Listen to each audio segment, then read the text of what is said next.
स्वाध्याय इयत्ता 10वी विषय मराठी पाठ 10वा आप्पांचे पत्र. प्रश्न पहिला, कारणे लिहा. आजची मुले सुदैवी आहेत कारण आजची मुले सुदैवी आहेत कारण रोज नवीन नवीन गोष्टी त्यांच्या कानावर पडतात.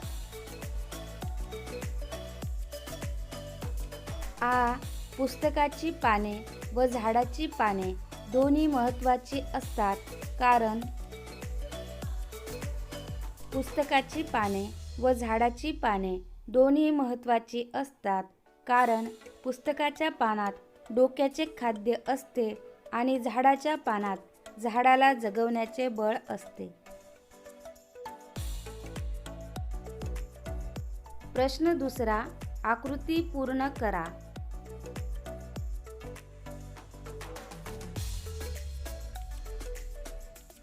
पाठाच्या आधारे खालील व्यक्तींचे महत्त्व स्पष्ट करा.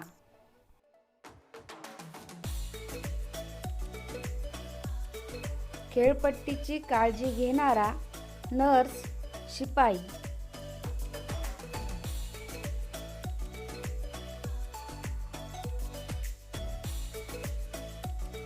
खेळपट्टीची काळजी घेणारा त्याच्याकडून खेळपट्टीचे स्वरूप समजून घेता येते कारण सामन्याचा निर्णय ठरवण्यात खेळपट्टीचा खूप मोठा वाटा असतो.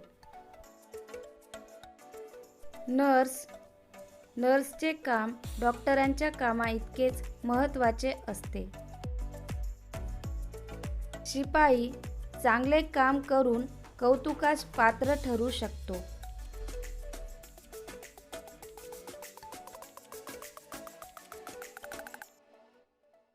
वृक्ष संवर्धनाचे फायदे.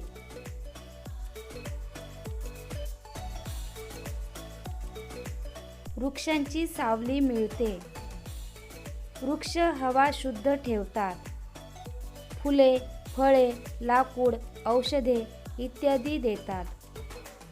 जमिनीखालील पाणी पातळी टिकवून ठेवतात.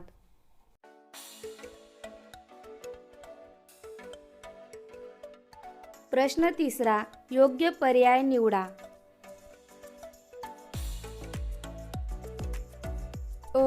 आपांच्या मते चिंतेमुळे फक्त रिकामी जागा.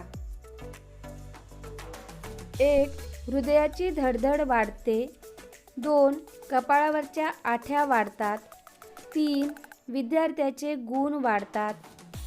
4. विचार प्रक्रियेतील आव्हान वाढते. आपांच्या मते चिंतेमुळे फक्त कपाळावरच्या आठ्या वाढतात.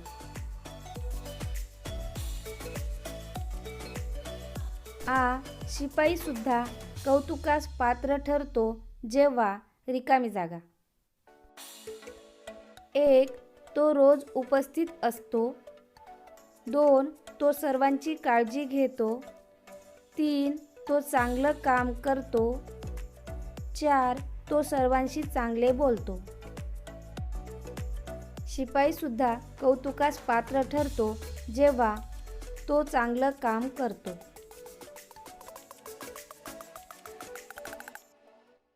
प्रश्न चौथा, आपांचे खालील गुण दर्शवणारी वाक्ये पाठातून शोधून लिहा. आपांचे शिक्षण प्रेम. मीच कधी कधी तुमचे शिक्षक जे शिकवत असतात ते खिडकीतून ऐकत असतो. स्वच्छता. आपल्या ग्रंथालयात एकाही पुस्तकावर तुम्हाला धूळ दिसणार नाही कारण मी तिथे काम करतो. प्रश्न 5वा, चौकटी पूर्ण करा.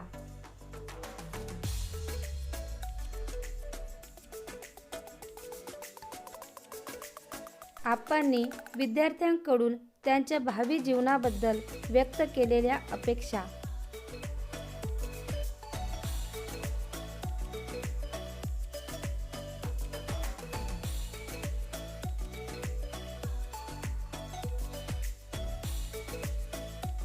लोकांनी नाव घ्यावे असे काम केले पाहिजे. कोणतेही काम मन लावून करावे. जे काही करणार ते जगात सर्वोत्तम असले पाहिजे. इतरांपेक्षा काहीतरी वेगळे केले पाहिजे.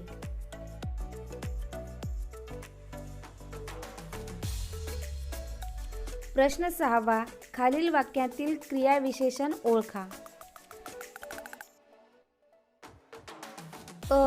ती लगबगीने घरी पोहोचली. वाक्यातील क्रियाविशेषण लगबगीने. जोसेफ अवघड गणित देखील सहज सोडवतो. क्रियाविशेषण सहज.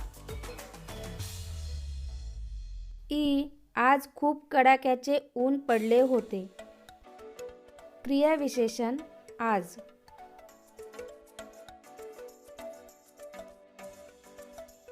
प्रश्न 7 खालील वाक्यातील शब्दयोगी अव्यये शोधा. पक्षाने दाण्यांवर झडप घातली. वाक्यातील शब्दयोगी अव्यय वर. तिचा चेहरा सारखा डोळ्यासमोर येतोय. शब्दयोगी अव्यय समोर. छोटा बाळ मुलांबरोबर खाऊ खात होता. शब्दयोगी अव्यय बरोबर. परीक्षेत सुयश मिळाल्यामुळे विद्यार्थी सुखावले. शब्दयोगी अव्यय मुळे.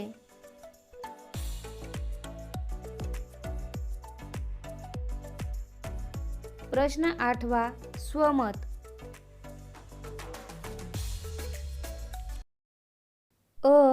पाण्याचे वाया जाणारे थेंब वाचवणं हे दुःखी माणसाच्या डोळ्यातलं पाणी पुसण्या एवढंच महत्त्वाचं काम आहे. आपांच्या या विधानामागील अर्थ स्वतःच्या शब्दात लिहा. 2 वर्षांपूर्वी महाराष्ट्रात भीषण दुष्काळ पडला होता. ग्रामीण भागाची पाण्याअभावी दैना उडाली होती. सर्वत्र हाहाकार माजला होता. कळशीभर पाण्यासाठी लोक रात्रंदिवस मैलोनमैल भटकत राहायचे. हजारो माणसे गावे सोडून शहरांकडे स्थलांतरित झाली होती. त्या दुष्काळात शेकडो लोक मरण पावले. कित्येकांनी आत्महत्या केल्या. उद्योगधंदे बंद पडले. माणसे बेरोजगार झाली. शेती ओस पडली. उपासमारीची दृश्ये दिसू लागली. त्या दुष्काळाने महाराष्ट्राच्या डोळ्यात पाणी आले होते. आपण पाणी जपून वापरले तर वाचलेले पाणी तहानलेल्यांना प्यायला मिळेल. जनावरे जगतील. शेती वाचेल.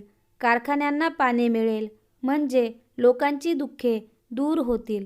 समाधानाने जगण्याचा मार्ग मोकळा होईल. वेगळ्या शब्दात लोकांच्या डोळ्यातील अश्रू पुसले जातील. वाया जाणारे पाणी वाचवणे म्हणजे नवीन पाणी निर्माण करणे होय. हे आपण आता तरी लक्षात घेतले पाहिजे. जग विचारेल तुम्हाला शाळेत तुम्हाला किती गुण मिळाले, पण मी सांगेन जगाला तुम्ही किती गुणी आहात. या वाक्यातील अभिप्रेत अर्थ लिहा.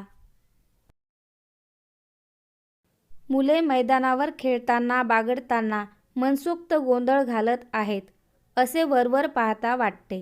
हा गोंधळ म्हणजे मुलांचे दिशाहीन भरकटणे नव्हे. हा गोंधळ कोणत्याही अर्थाने वाईट किंवा मूल्यहीन नसतो. त्यांचे मन मुक्तपणे खेळण्यातून स्वतःच्या प्रगतीची दिशा शोधत असते. आपांच्या मते मुलांची उर्मी, त्यातला अनावर बेधडकपणा, अलोट उत्साह हे गुण ज्यांच्याकडे असतात ती माणसे जीवनात कोणतेही अवघड कार्य पार पाडू शकतात. म्हणून आपांना मुक्तपणे खेळणारी मुले गुणी वाटतात. त्यांच्याविषयी त्यांना भरपूर विश्वास वाटतो. तोच विश्वास ते बोलून दाखवत आहेत. आपांनी तुमच्याविषयी व्यक्त केलेल्या अपेक्षा तुमच्या शब्दात लिहा. या अपेक्षा पूर्ण करण्यासाठी तुम्ही काय कराल ते लिहा. सरधोपटपणे जीवनाचे ध्येय ठरवू नये हे आपांचे म्हणणे मला खूपच पटते. कोणतेही काम निवडायला हरकत नाही, पण ते आवडीने पार पाडायचे हे मी ठरवूनच टाकले आहे. मी एक वेगळेच ध्येय स्वतःसाठी ठरवून टाकले आहे. मी खूप अभ्यास करणार आहे. वर्गात कोणताही विषय उत्तम रीतीने कसा शिकवायचा याचा शोध मी घेणार आहे. त्याचा शाळेत जाऊन प्रसार करणार आहे. आधी मला हा विचार सुचला तेव्हा खूप भीती वाटली होती की माझे कोण ऐकेल, कोण समजून घेईल, पण आप्पांनी सांगितले तसे मी करणार आहे. मनापासून जीव ओतून मी ठरवलेले काम करणार आहे. मला खात्री आहे की मी यशस्वी होईनच. मित्रांनो, या उत्तराविषयी मला तुम्हाला थोडेसे सांगावेसे वाटते. मी जेव्हा यूट्यूब चॅनलवर व्हिडिओ अपलोड करत होते तेव्हा मला असे वाटायचे की हे व्हिडिओ कुणी पाहील का? ह्या व्हिडिओचा कोणाला उपयोग होईल का? पण मी खरंच जीव ओतून अगदी मनापासून माझं काम सुरू ठेवलं आणि माझ्या व्हिडिओंना खूप चांगल्या प्रकारे प्रतिसाद मिळाला.